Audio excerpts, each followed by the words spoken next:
Welcome to the brand new Road to Rock show, new season 4, episode 1. And now for your favorite host, here's Cheese.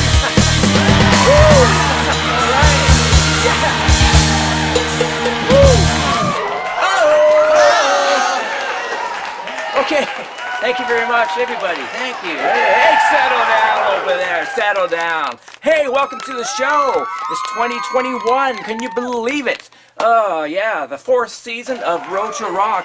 Still doing it. Still pretty much just making the show for myself, it seems like. Yeah, anyone else watching? Well, I'm glad you guys showed up, at least, anyways.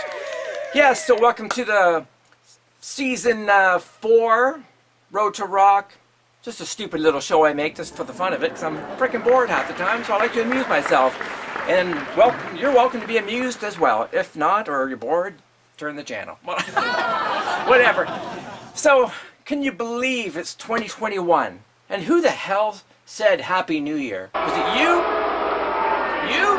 Who said Happy New Year? Well, fuck you if you said Happy New Year. Stop saying Happy New Year, because every time you say Happy New Year, it just turns into a frickin' shit show. So next time, just say, have a shitty New Year, alright? Because then perhaps it'll turn out good. Because, man, this is unbelievable. We're still in the plandemic. Plandemic. Fuck, what a joke, right? I think everyone now knows that there's something fishy about the whole thing. Well, they knew from the beginning, but it's even more obvious now. It's like the globalists are really trying to take over with this manufactured they created. Like at first, I pretty much just blamed China for all this shit. But it seems pretty obvious now that they're all in on it because they're all loving the lockdowns, beating down protesters, peaceful protesters. Yet it's okay to riot and loot if you're Black Lives Matter or if you're Antifa or something like that. That's pretty fucking fishy, right? And then during the whole plandemic, they're letting in, I live in Canada, letting in flights from China and India. Come on in! They didn't send them into quarantine. They just gave them a little letter saying, go home and just quarantine for 7 days. And the flights were just pouring in constantly. You know, I rent out rooms here at this house, and I'm still getting emails from people from India, Pakistan, going, got any rooms available? And now, supposedly, if you come into Canada, you're supposed to go into a quarantine hotel. So why are they not going into the quarantine hotels? Seems like it's only the Canadian citizens that are forced into these hotels. So what the hell is going on? And they're charging people $2,000 for 3 nights in a hotel. It would never cost that much. And it's supposed to be supplying the food to these people and water and drinks. People aren't even getting that. Like, it's really pathetic. It's like, Trudeau's a piece of shit. He's a criminal disguised as a politician. No surprise, right? Isn't that the way it always goes? So, I don't know what the hell is going on. Well, it's the globalists. But why are they doing this to people who want to travel? Very odd, isn't it? It doesn't make any frickin' sense. Like, if there really was a serious, I would get it. It would make perfect sense. But why are they letting in people from other countries come in and skipping the quarantine hotels? Because I'm getting emails every day, about 10. Oh, can I stay at your house for quarantine? Why would they be calling me or messaging me for that when they're supposed to be going into a quarantine hotel? So something fucking stinks about the whole thing. You know, I used to blame China for all of this stuff, that they're all behind it. But, you know, it's pretty obvious that they're all in on it, on this manufactured But China did kind of not let the inspectors inspect their lab in Wuhan, where they created it, because there was a Chinese lady who escaped from China, said that they did create it in the lab. She escaped to the States, so they arrested her parents. So the CCP are a bunch of fucking thug assholes, and the world just stands by and does nothing about it. I think they finally did some sanctions or something. It's unreal. Maybe they're just doing that. Just, I don't know what's going on, but something stinks. That's all I know. And you know, I knew this would happen right after the U.S. election. What a joke that was. They magically get a... You know damn well they had that right from the fucking beginning. You can't tell me all of a sudden, hey, we got a vaccine, right after they fucked Trump over by the votes from him and giving him the Biden. Thousands of witnesses to it. The 4 swing states. Trump was ahead hundreds of thousands of votes on night. And they all decide to stop counting.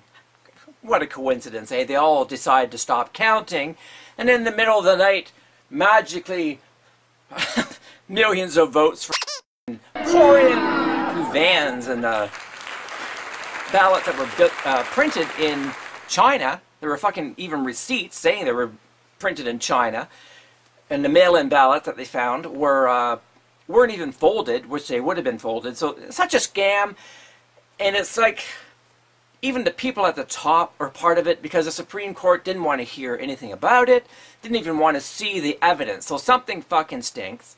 So this world is really going down a shithole.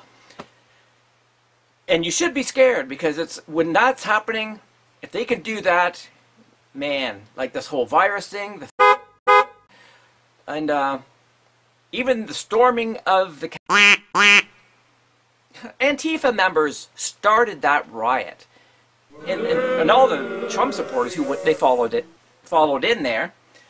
If you see the footage, they're just walking around like they're sightseers, and all the other people were like agitators. Some people said they just seemed like actors and stuff. It's very odd, very suspicious. So isn't it amazing? So now retard running the country. What a joke.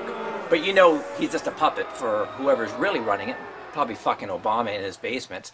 But anyways, they stopped the wall building that Trump was doing. It was working great. Trump had a great immigration policy. Then Biden says, no, stop building the wall and come on in, everybody. And now they're all freaking out going, what's going on? We're being flooded with immigrants. And then Biden doesn't want the media to go cover the story at the border.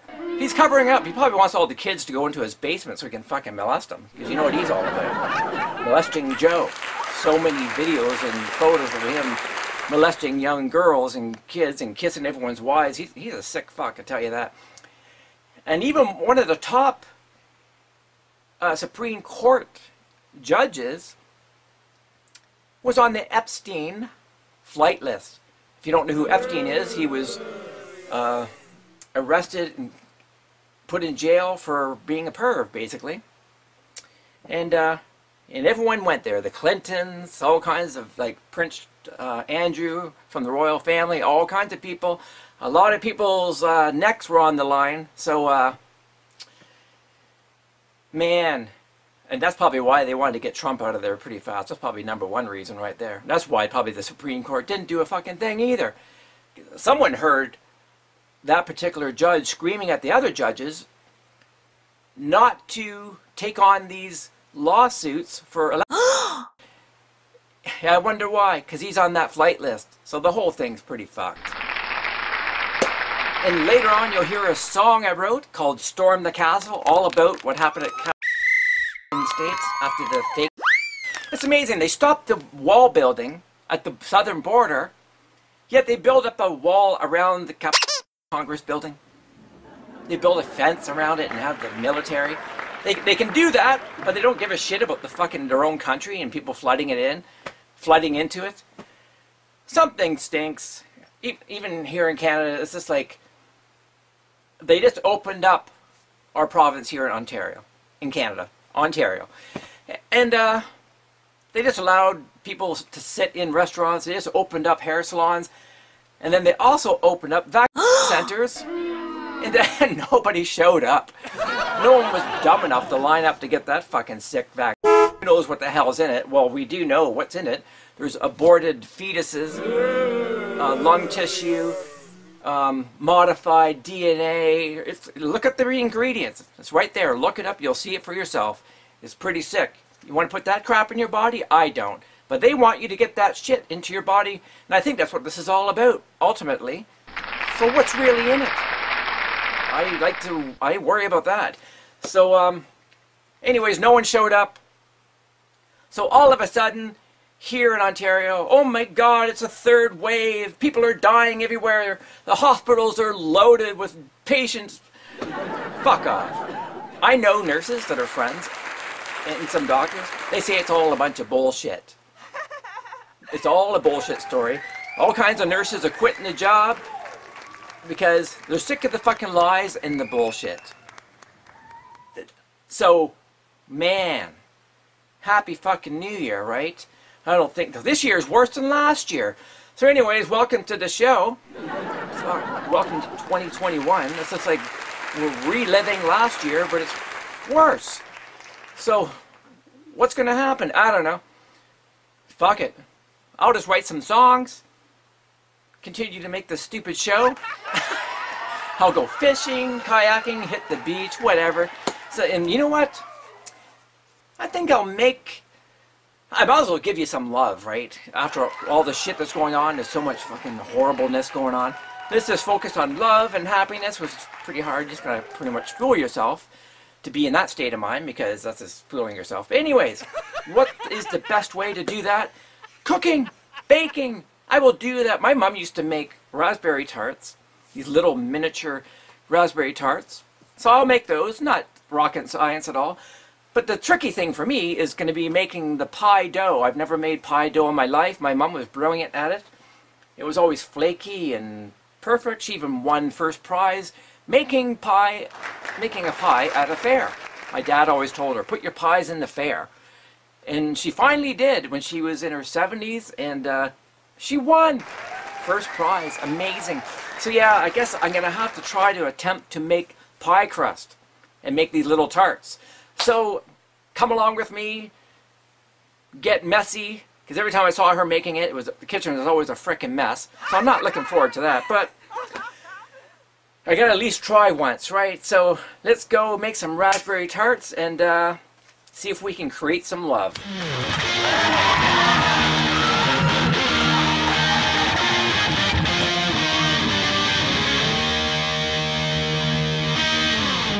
Now to rock out some raspberry tarts, all you need is some cake and pastry flour, apple cider vinegar, measuring cup for water, 1 egg, salt, tender flake lard, butter, sugar, and you're ready to rock! Okay, looks like I got everything I need to make pie crust. I've never done this before, not that I recall. So, all new for me. And I kind of remember what my mom would say. I don't have her exact recipe, but I know the things that she mentioned, like using ice water, which I'll be using in the measuring cup, vinegar, I think that cuts down on the gluten, whatever, and she always used cake and pastry flour opposed to all-purpose flour. And I looked online for certain things. She always said use tender flake, much better than lard. The tender flake apparently makes it flakier, so we'll find out. But online, a lot of people use butter, so I want to put a bit of butter into this mixture. And some salt, some sugar, because that apparently makes it brown. On this tender flake box here, they say to use an egg. I don't know, no one else mentioned that, but I thought, I'll try anything. I'll throw it all together, all the things I heard and read, and try and make this pie dough work. So first thing, add your flour to the bowl, 2.5 cups. And with cake and pastry flour, I noticed they asked for a little bit more, so I added just a bit more than a half. So there's 2 and I don't know, 3/4 cups of cake and pastry flour in there. Then we're going to add some salt. It says a teaspoon, so There you go, that'll work. Now, and a bit of sugar. There's some sugar, a teaspoon of sugar. And you mix up all that dry ingredients like so, and that's the first step. Okay, now we're ready to add the shortening and the butter into the flour mix. So, first off is 2/3 of a cup of shortening, and just cut it into cubes, like so. Like that, like little cubes like so. You don't want them too fine. You throw it into the floury mixture. Well, that was simple enough. Thanks to the Tender Flake box, they show you the measurements right there. I don't know if that's zooming in on that or some focus, but it shows you all the different measurements. And you can line it up and cut it and be exact without trying to shove it into some measuring cup. That'd be fucking hell. So that was much easier to do that. Now all I need is to add the butter. So now we're going to add the butter. 6 tablespoons it says here, which is probably 1/4 cup of butter. So I'm going to cut that. These have to be chilled in the fridge. They have to be cold. The butter and the lard, or whatever you want to call it, has to be cold. You cut it into cubes. And not too small of a cube, so they say, because the rougher it is, the more flakier the crust is, apparently. So we're going to add that to the mixture here, just like that. And I have no idea if this is going to work.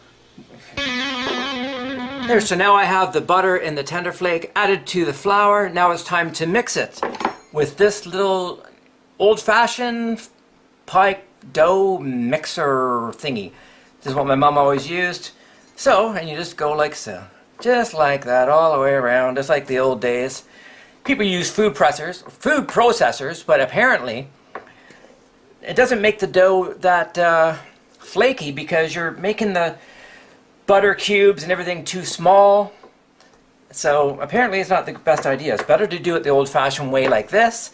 And this is how my mom did it. Her pie crusts were amazing. And don't forget, she won first prize at the fair. So there must be something to it. So you want to do this until it resembles oatmeal. Kind of like a crumbly oatmeal, so they say. So far, so good. So there you go. I'm not too sure if you can see that, but it's kind of crumbly, like an oatmeal kind of a texture. That's how they describe it. Now we're going to add the wet ingredients. Okay, there we go. Now, according to what I have written down, it's 1/2 cup of ice water. Well, I have some chilled water here, good enough. And some vinegar, all equaling to 1/2 cup. But on the Tender Flake thing, they mentioned an egg. But that was for 6 cups of flour. So should I dare put this into this mixture? It kind of sounds intriguing, but I might fuck it up. But it might be good. What do you think? I don't know. How much is 1/2 cup? Pretty much a whole egg. Almost a whole egg. Oh, I don't know if I should do it. I better not. It's tempting, but fuck. What does an egg do anyways? Should I or shouldn't I? Interesting. Let's try it. Well, here goes nothing. I'm going to stick the egg in here. I probably just totally destroyed the pie crust just by doing this. But maybe not. We might be surprised. Well, there's the egg. Now, apparently, some apple cider vinegar. I'm not sure what the hell that does, but we'll find out. Easily put that in there. I remember my mom mentioning vinegar too. So we'll stick that in there like that. And now time to add the water up to the 1/2 cup mark, I'm assuming. Just like that. Then we're going to mix that up and add it to the dry mixture. Now there's probably some pie makers out there going, what the hell did he do? He put the fucking whole egg in the 1/2 measurement of the mixture? It's crazy. Or you might be thinking, hey, good idea. I don't know. What does the egg do? We'll find out. They want 1 egg for 6 cups of flour. So why can't you put 1 egg in? Seems liquidy enough. Will it really harm the pie crust? Well, I can't see how. Could it? Okay, first we're going to add 6 tablespoons to the mixture here. 2, 3, 4, 5, and 6, and we're going to blend that together and then repeat.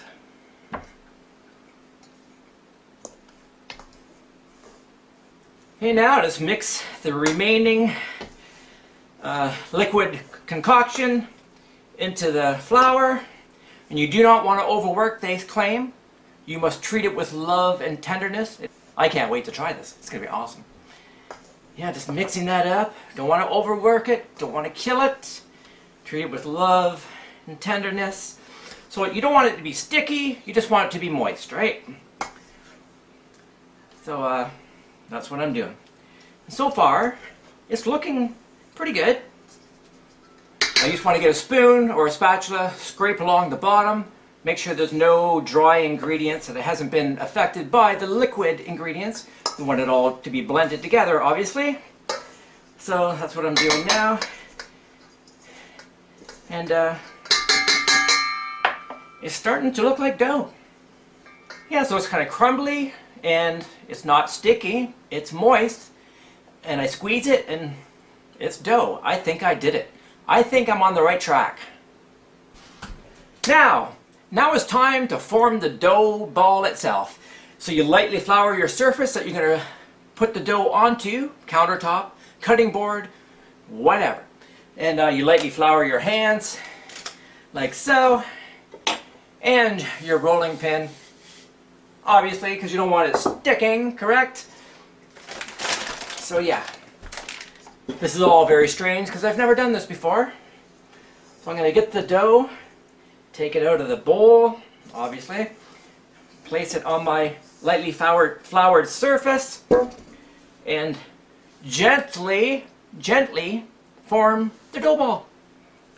So you just gently, with love. Every time you make a pie, it's Valentine's Day. Remember that. You must make it with love because you don't want it to squish it together. I don't know why. That's what they say. I guess it affects the flakiness, perhaps. So there's the dough. Now, according to one girl, she rolled that out, put flour on top. You roll it out with tenderness and love. Just gently roll it out into a rectangular shape. Don't worry if it's cracking and stuff like that. You can just mend it back together. And so she rolled that out for to a certain thickness.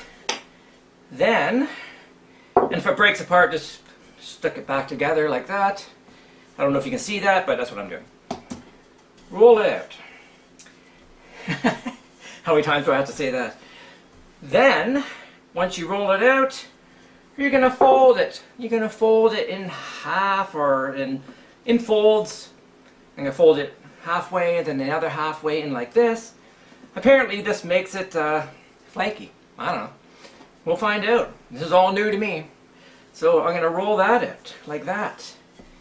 Maybe I was supposed to fold it one more time. I don't know. Something like this. I have no clue. This is crazy. But so far it's looking good. It looks like pie crust, so that's one good sign, right? So there we go. There it is.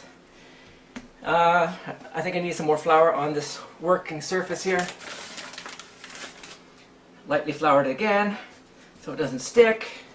Put the dough back onto the flour.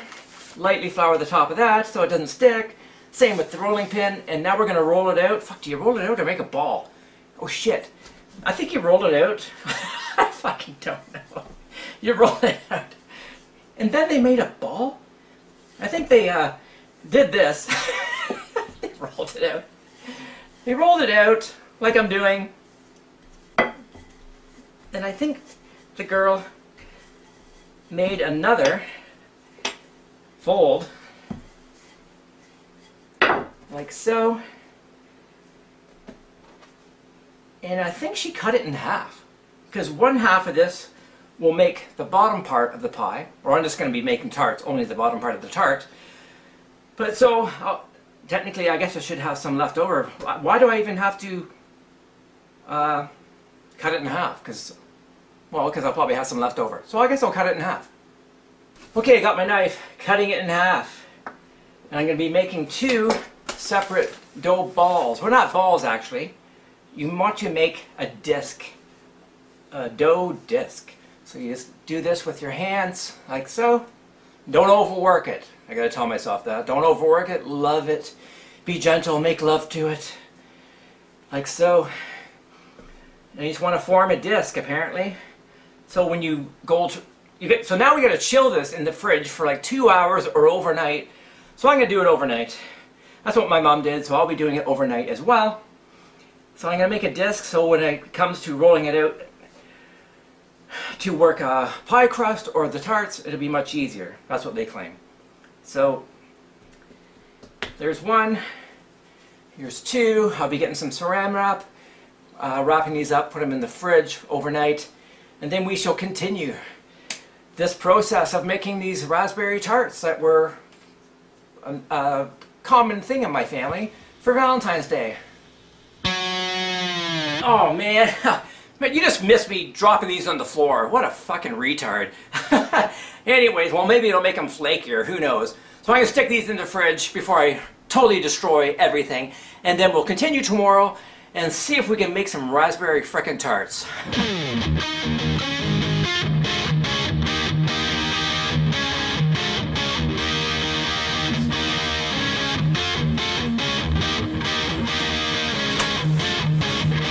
Okay, it's day 2, the dough is chilled, and let's make these raspberry tarts. Okay, here goes nothing. We're going to unwrap the dough that was chilled in the fridge overnight, and preheated the oven to 350, and I pre-greased the mini muffin pan that the tarts will be going in there. I just greased it with butter, because that's what some people did online. You could use lard as well, I'm sure. So here goes. Oh, first of all, you want to lightly flour your working table. Not too much because you'll dry out the dough with too much flour.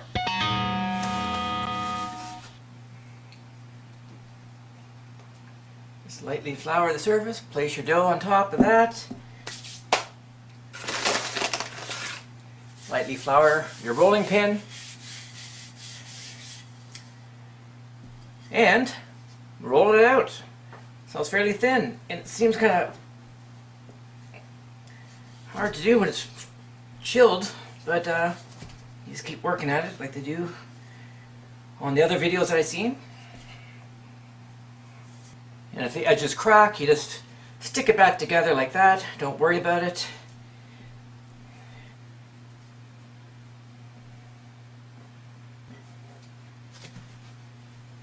No, they kept flipping it over all the time on the videos I've seen. I guess it doesn't stick to the surface, but I don't really know if it's really necessary. You want to roll it fairly thin, not too thin, but not too thick. This is really a pain in the ass just for some tarts. Holy fuck. Just buy them at the store.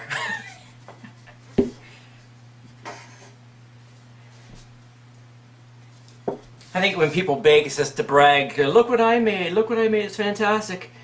And I don't think anyone really appreciates the work that goes into it. They just gobble it up and say thanks, and that's about it. But I don't think they really appreciate the effort and the work that goes into making this shit. Is it really worth it? Let's hope so.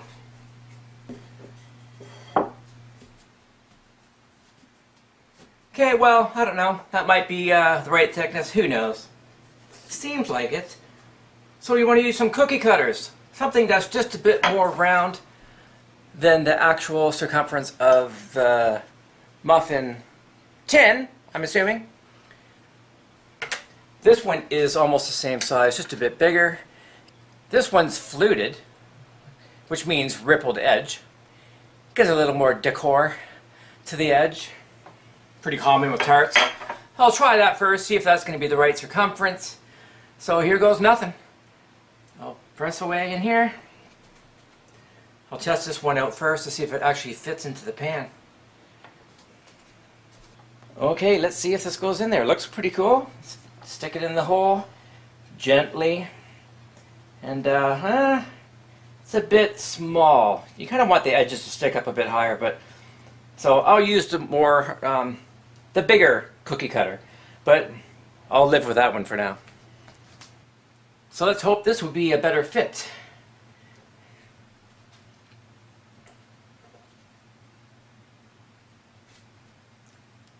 Okay, let's see how this goes. Stick that in there like so. It's going in pretty good. It's a bit higher. It'll work. There you go. Cool, not bad. Okay, I got them all filled in except for one, and luckily I got a bit left over here, which is great. So actually, half of that recipe that I gave you will do 24 tarts. That's pretty good. That's pretty cool. So I can make tarts again another day with the other half. So lucky I did cut it in half. Not like it's really crucial or nothing, but it just helps out. So with the remaining scraps, just form another little ball like that. Roll it out so you can make another, the last remaining tart. And if you got even a bit more left over, make a turnover, you know? Roll it out, shove some apples, some sugar, cinnamon, whatever you want. Maybe some caramels as well. Make a little apple turnover with the remaining dough. You would think by putting this dough in the fridge that it would just be hell to roll it out. You'd think it'd break and fall apart, but surprisingly it doesn't. It cracks the odd time, but you just mend it like I told you. And it's actually really quite simple to work with. Maybe it'd be a lot more stickier if you didn't chill it. So,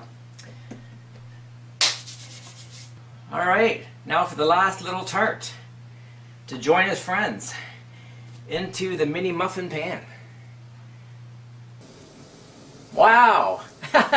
I'm really actually making these. This looks good so far. All ready to fill these shells with jam. And I'm going to use raspberry jam. That's what my mom always used. And I believe her mother used to make these. This is a very British recipe, a very common thing in England to have with tea. So, keeping the tradition, since I am Irish, Welsh, German, royal family is German, you know. They changed their name so people wouldn't know. That's interesting, right? Their last name was something else. It wasn't what it really is. So anyways, let's fill these up. You're just going to use a teaspoon in each shell.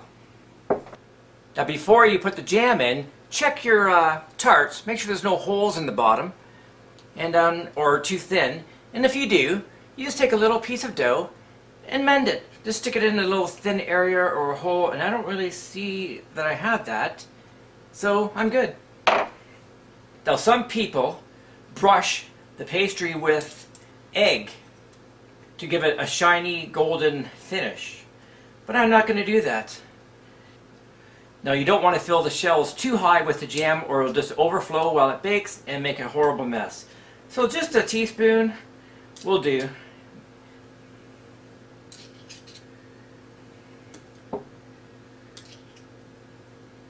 Oh, wow, look at that. I did it. I filled all the little shells with the jam. This is turning out pretty good. And I think, before I put this in the oven, I'm going to make that little apple turnover too with the remaining dough. So, never made one of those either, I don't think. This can't be that hard. Apple, cinnamon, sugar, throw it, wrap it up, throw it in the oven, right? Okay. Let's see if this works out.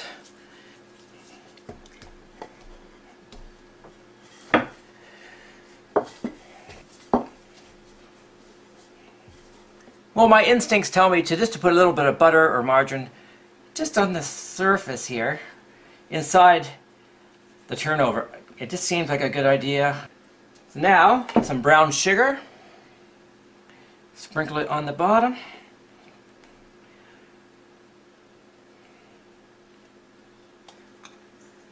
Now some cinnamon.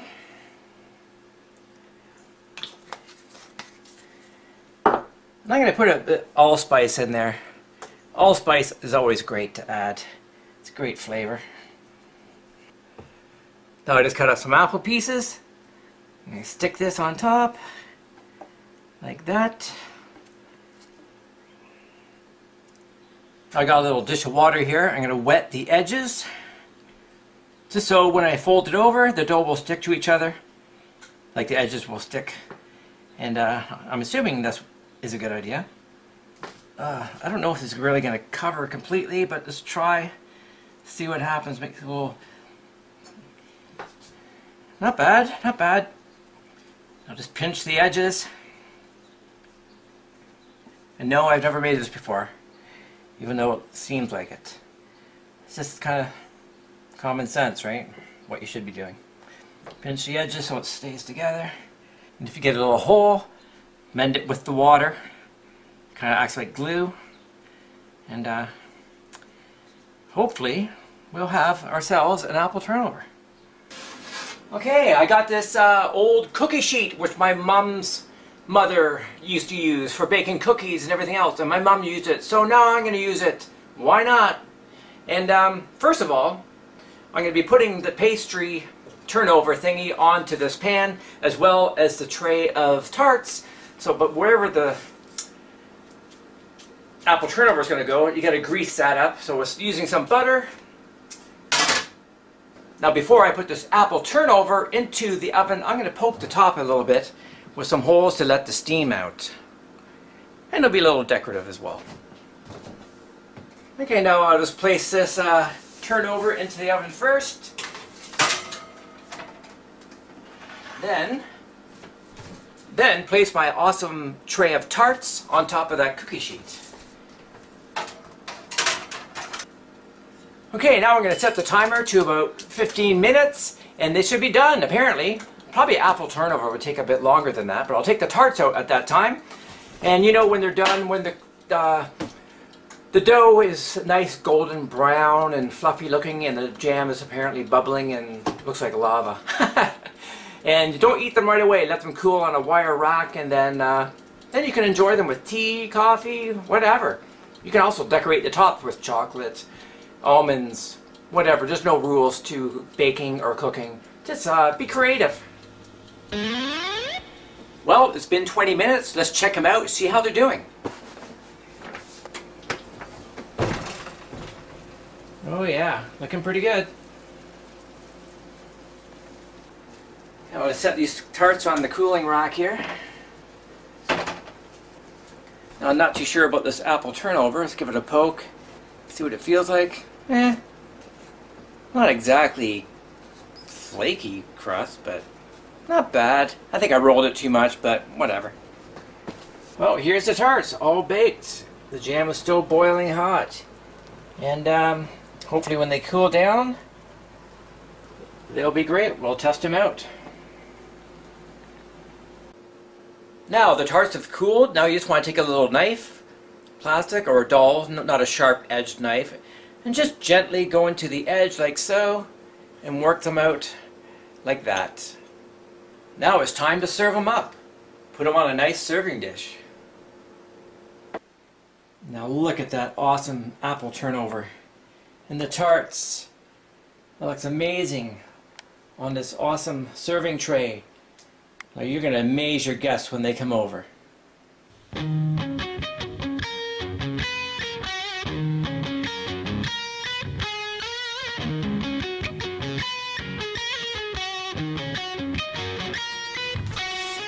Oh yeah, I can hardly wait to try out these tarts. Look at that, eh? Doesn't that look fantastic? What a beautiful display. That's impressive. Now, for the test. Let's see if these are any good.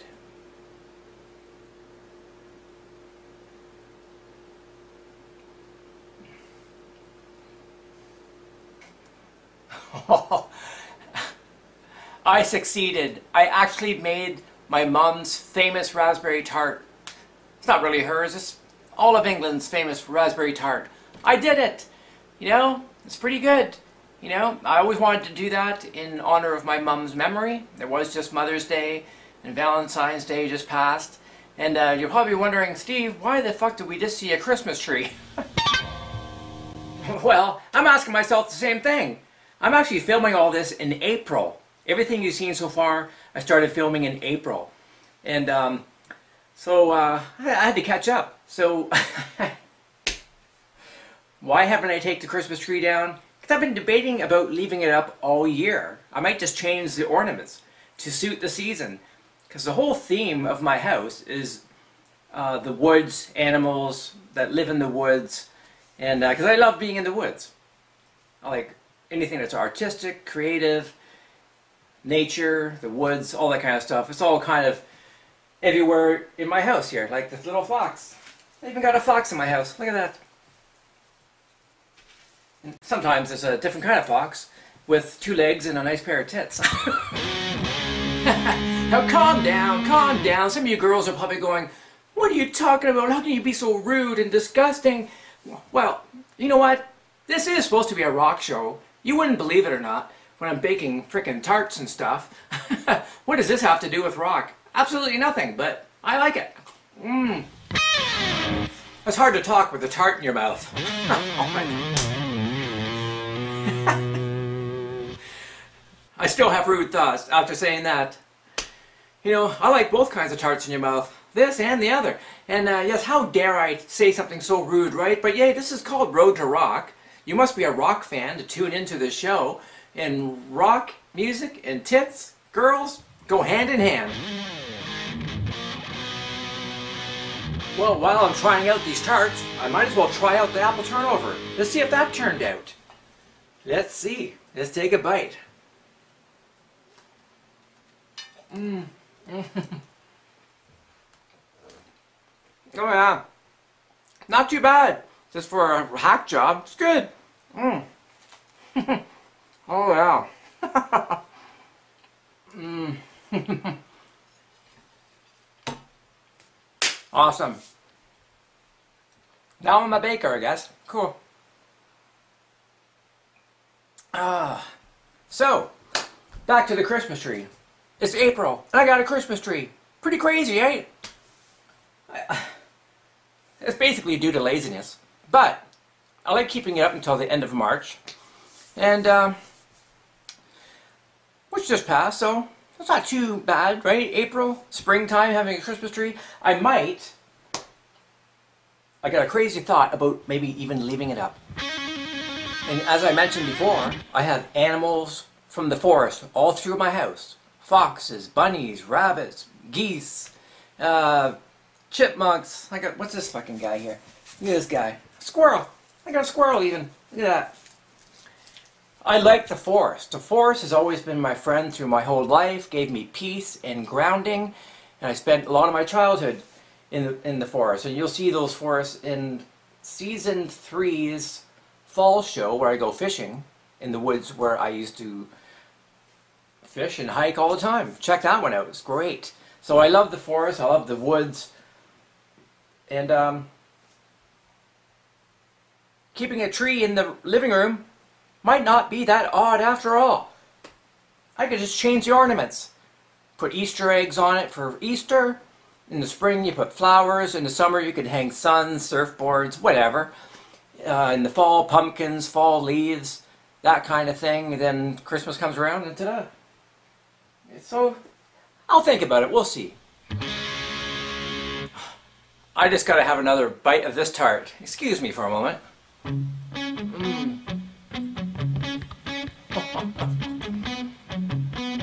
Frickin' awesome. One moment. Kinda hard to talk with a tart in your mouth.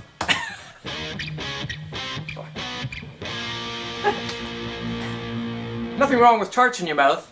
That kind and the kind with breasts. Anyways, yeah, how disgusting, right? Well, you know, February just went by.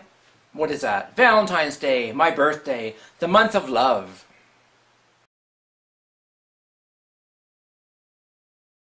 Now you may have seen my shortbread cookies called the Sure Fuck Shortbread Cookie. It's pretty much this tart, but cheating a bit. You make shortbread cookies, poke a hole, put the jam in it. You'll see that in my previous episodes of Road to Rock. Check them all out on my YouTube channel.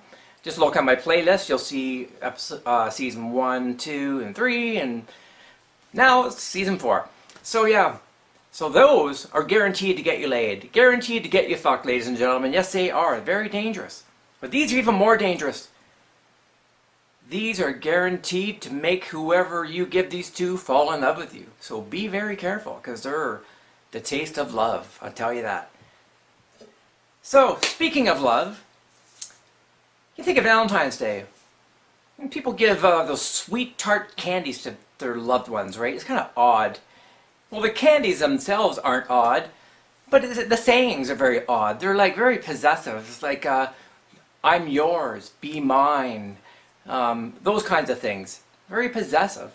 And it's funny how that's considered very endearing and loving and make your heart skip a few jumps and feel all Twitter-pated. But then when someone falls out of love with you, and you say those same things to them, they're like, oh my God, call the cops, he's obsessed. Oh my God, he wants to be, I'm his, I'm yours, I'm not yours, fuck you. So it's kind of weird. It's all fine and dandy once you're under the spell, right? The spell of love. But then when you fall out of love, all those, when someone is in love with you, you're horrified. It's like, oh my God, call the cops. It's kind of ridiculous. Meanwhile, they just still love you. They never fell in love with you. So, you gotta treat them like a fucking criminal because they still have feelings for you? No! It's just an awful emotion. It's a great emotion, but it's a very dangerous one too, because it causes so many problems in society. Well, now that I'm talking about falling in love, I might as well share my new song with you. Brand new for 2021. Kind of fucking weird to say that. But new song, and it's called pretty much that. Falling For You. Kind of a cheesy title. I should just call it Falling. It might be kind of cooler just calling it Falling. But really, it's called Falling For You. And it's about just that. Meeting that certain someone, and you start falling for them. And you know, you have no fucking choice over that matter. You think you have a choice over who you fall in love with? No, you don't. It's very mysterious. So here's my song now called Falling For You, and hopefully you'll fall in love with this song, and let me know what you think.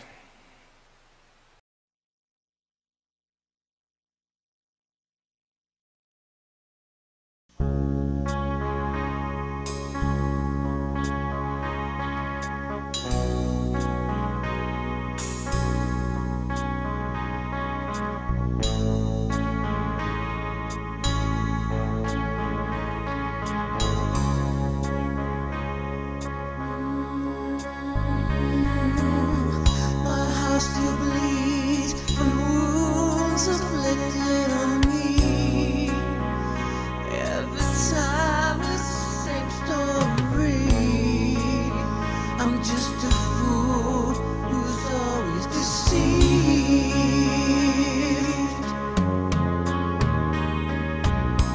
All through the years I searched for love, only to be choked by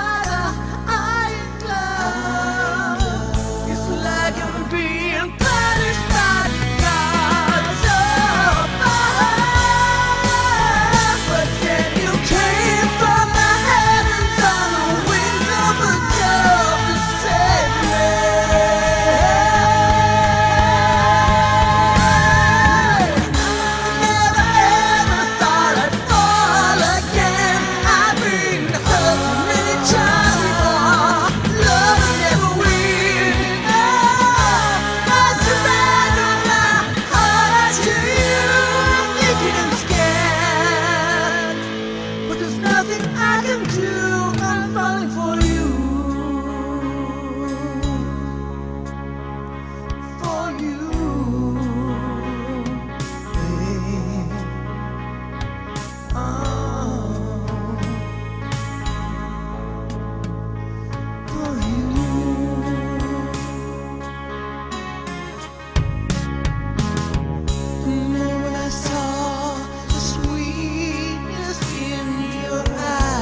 Oh shit, we're back. Hey, hey, how about that song? What a video, what a song. Woo! Did you fall in love with it? I don't know. Sounds pretty good to me. And hey, I'm in love with these tarts. This apple turnover, pretty damn good. Awesome. Excuse me, so rude of me to be eating on TV. Anyways, TV, whatever. Fuck. Well, speaking of falling in love, love's a very strange emotion, isn't it? It can be very fantastic, fulfilling, then it can be very dangerous and ugly.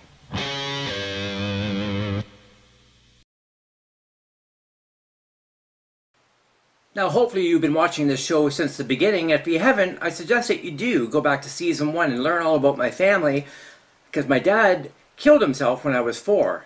Apparently shot himself, and I have questions about that. I don't know if it really did happen the way it is said that it happened, but according to my mom, she suspected that my dad was gay. Now, I find that strange, because how can you be gay, yet marry a woman and have 5 kids? Is that possible? Can you really get it up for a woman? But then I look at her pictures. She did have short hair, so he could have pretended that her name was really Bob instead of Barb. Now my mom thinks this because my dad had a friend named Charles Kingsley. And she would find, I think she found a note from him saying, "I'm with you with all that I am." That sounds pretty gay. He was an opera singer. They both liked opera. That sounds pretty gay too. But that was kind of their version of heavy metal back in those days. Heavy metal did not exist. So what was deep and dark at the time would be opera. So maybe that's all that was. But they both went to the same school, Western University in London, Ontario. That's probably how they knew each other. I'm not sure.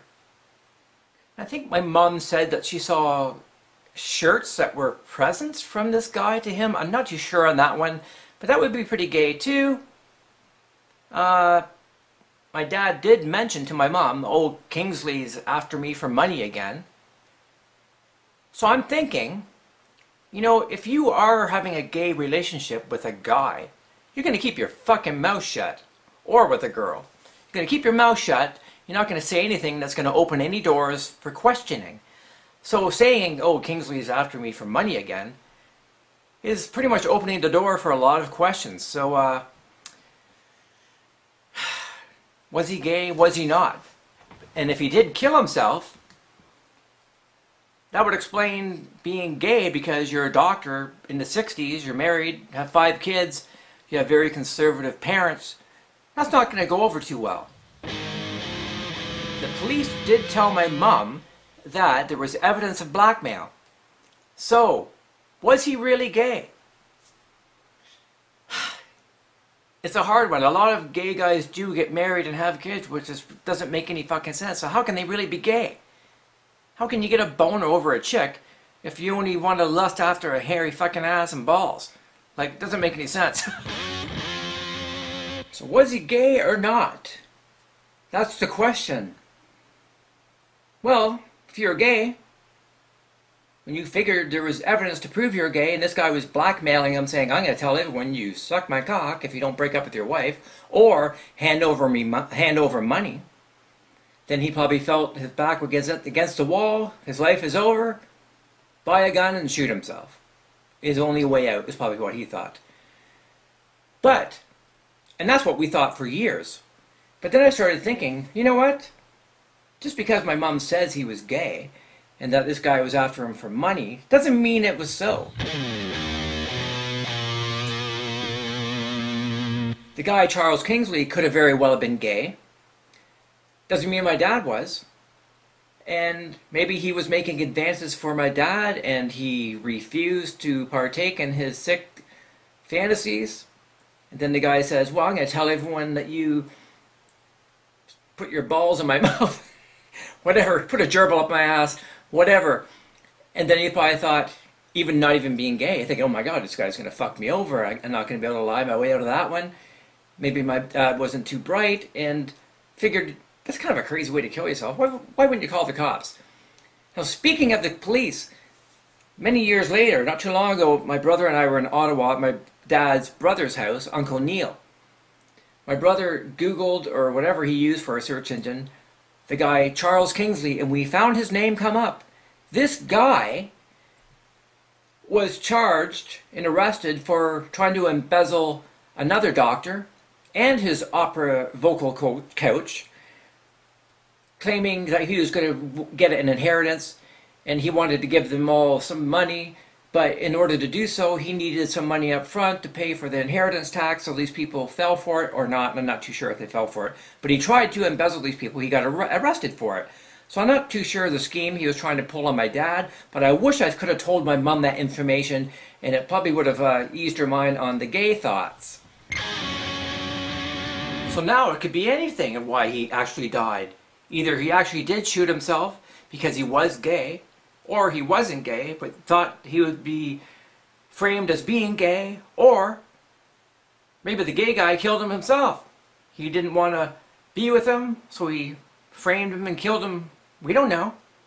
People stage murders all the time, make it look like a suicide, and people fall for it. The cops said there was no sign of foul play, but that doesn't mean it was so. There just was no sign of it. Some people are pretty clever. Perhaps, and even a more twisted thought, you got to entertain all these thoughts. Did my mom have him murdered? She suspects he's gay. What does jealousy do? You watch season 3, my Halloween special or show in season 3 of what happened to me over girls who were jealous. So jealousy makes people do crazy shit. That's why I say love is fantastic and it's very dangerous. So now my dad's dead. He got shot in the head by himself or someone else when I was 4 years old. Didn't bother me for years, but now it bothers me. And I used to believe the story that he was gay, killed himself, end of story. But you know, when you get older, you go, you know what, things aren't always that simple. So what really happened? It could have been any of the scenarios that I mentioned. But the only thing that saves my mum from that thought is that when I was using divining rods once, and I taught my mum about divining rods and contacting spirits, you'll see that in a previous episode. I'll probably do that again this year in the Halloween special because that's kind of a cool experience. But she was trying to use these rods. I go, I don't think Dad would want to communicate with you. She goes, why not? Pretty quickly and pretty genuinely saying, why not? So if she did have him murdered or murdered him, she would not say why not. She would know exactly what I'm talking about. But the fact that she did that kind of saves her from that thought in my mind that she did have something to do with his death. But, geez, what a topic. I thought I was done telling all my family crazy stories, but God, I forgot this one. This is a doozy. God, unreal. But anyways, love makes you do crazy things. Love for people, love for yourself, and love for your country. Back to loving your country and back to the U.S. election, which was totally stolen from Donald Trump. Obviously, everywhere, thousands of witnesses to it. Fake ballots, manipulating the voting machines, which are from Canada. Right after the election, the office in Canada up and bailed, no longer to be found. They're fucking guilty, man. So guilty. Anyway, so people who love their country get passionate and crazy too. And those people, not the agitators and the fake people that stormed the Capitol building, but the ones who did it for the right reason, for love of country and what's just and what's right. I salute you. You guys are true heroes for what you did, because you weren't going to allow those bastards in the Congress to allow this vote to slip on by and get unchecked. So good on them for storming the building, and they're heroes if you ask me. So I wrote this song that's going to come up right now, called Storm the Castle, all about just that.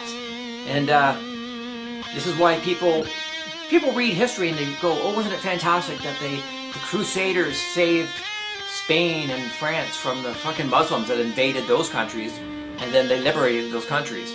It's no different. Liberating a country from the evil people that took it over or doing whatever is wrong. So this song is called Storm the Castle. Another brand new song for you. Hope you like it, and I'll see you on the next episode of Road to Rock. Check them all out. See ya.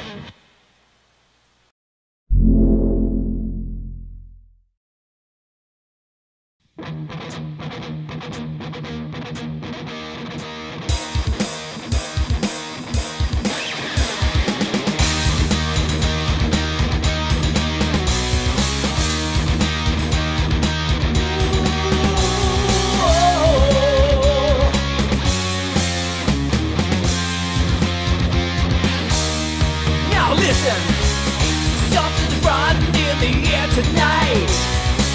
The dirty scheme has taken flight. The election's rigged. They stole the kingdom's right. Oh no! Dark clouds of doom crush your blocking hearts. They tore our country apart. They robbed the voices whose light and cheat my stars.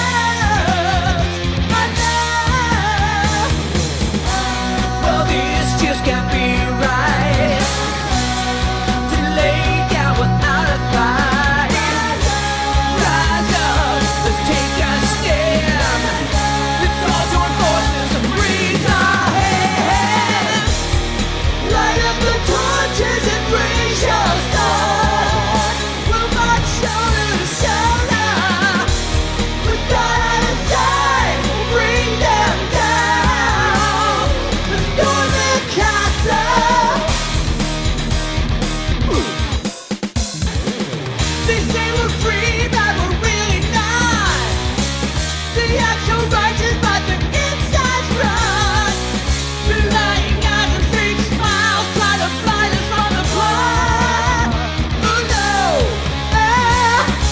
They stole the crown and had the king on his days. They're starting deceptions so plain to say. They call the stupid and the blind from what's to cut the bait.